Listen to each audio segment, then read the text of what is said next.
Assalamualaikum warahmatullahi wabarakatuh. Saya Mutiara Kirnisa dengan nomor NPM 2022100009 akan mempresentasikan tentang parenting education. Silahkan disimak ya. Menurut beberapa pendapat atau sudut pandang yang bisa saya kumpulkan tentang arti dari pengasuhan atau parenting adalah sebagai berikut. Yang pertama, menurut Kementerian Pendidikan dan Budaya Indonesia, pengasuhan adalah proses interaksi antara orang tua dan anak dalam mendukung perkembangan fisik, emosi, sosial, intelektual, dan spiritual sejak anak dalam kandungan sampai dewasa. Yang kedua, menurut Kamus Besar Bahasa Indonesia, pengasuhan adalah proses, cara, perbuatan, atau mengasuh.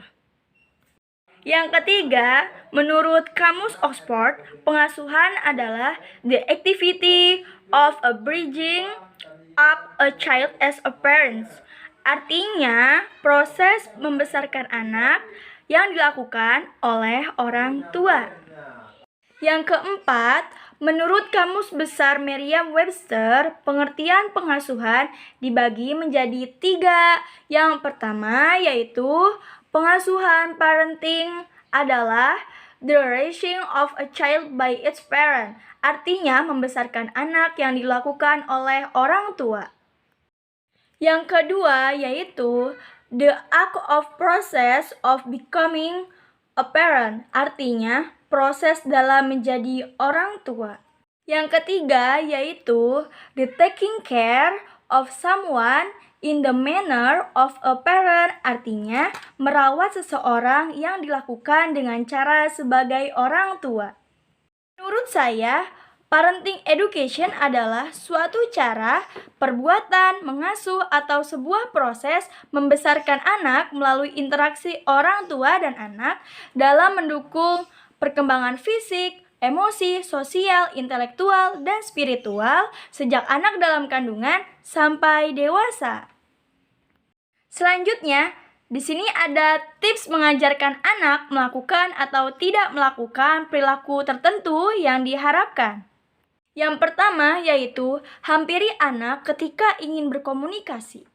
Yang kedua yaitu posisi tubuh sejajar dengan anak. Yang ketiga, jaga kontak mata dengan anak ketika berbicara.